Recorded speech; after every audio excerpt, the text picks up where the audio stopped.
by reason of it standing so high above t'others," said the carrier, pointing with his whip. "It's there or nowhere, I'm thinking, for folks don't come seeking lodgings in these parts." The tiny dwelling, half smothered in June roses, looked idyllic, and after a lunch of bread and cheese at the little inn, I made my way to it by the path that passes through the churchyard. I had conjured up the vision of a stout, pleasant, comfort-radiating woman, assisted by some bright, fresh girl, whose rosy cheeks and sunburnt hands would help me banish from my mind all clogging recollections of the town, and hopeful, I pushed back the half-open door and entered. The cottage was furnished with a taste that surprised me, but in themselves my hosts disappointed me. My bustling, comely housewife turned out a wizened, blear-eyed dame.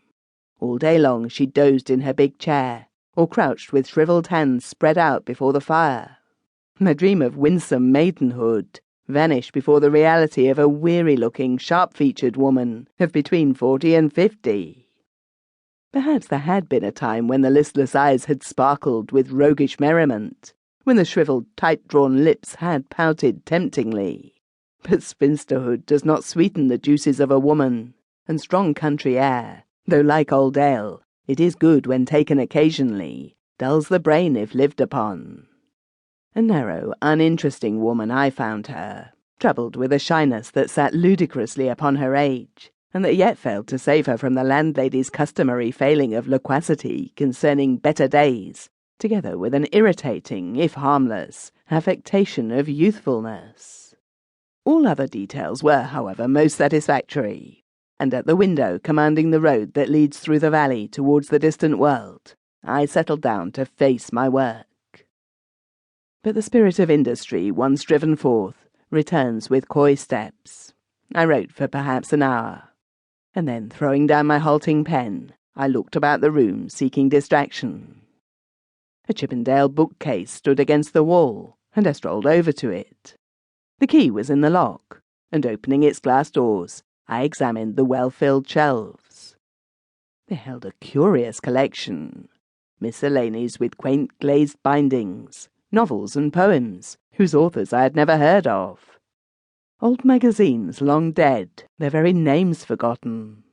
Keepsakes and annuals, redolent of an age of vastly pretty sentiments and lavender-coloured silks.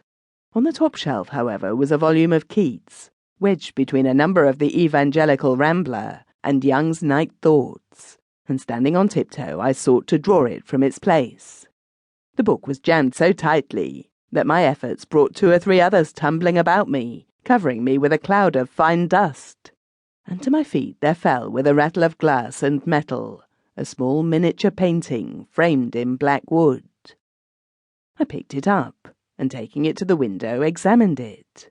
It was the picture of a young girl, dressed in the fashion of 30 years ago. 30 years ago then. I fear it must be nearer 50, speaking as from now, when our grandmothers wore corkscrew curls and low-cut bodices that one wonders how they kept from slipping down. The face was beautiful, not merely with the conventional beauty of tiresome regularity and impossible colouring, such as one finds in all miniatures, but with soul behind the soft, deep eyes. As I gazed, the sweet lips seemed to laugh at me, and yet there lurked a sadness in the smile, as though the artist, in some rare moment, had seen the coming shadow of life across the sunshine of the face. Even my small knowledge of art told me that the work was clever, and I wondered why it should have lain so long neglected, when, as a mere ornament, it was valuable. It must have been placed in the bookcase years ago by someone and forgotten. I replaced it among its dusty companions, and sat down once more to my work. But between me and the fading light came the face of the miniature, and would not be banished. Wherever I turned, it looked out at me from the shadows. I'm not naturally fanciful, and the work I was engaged upon, the writing of farcical comedy, was not of the kind to excite the dreamy side of a man's nature. I grew angry with myself, and made a further effort to fix my mind upon the paper in front of me. But my thoughts refused to return from their wanderings. Once, glancing back over my shoulder, I could have sworn I saw the original of the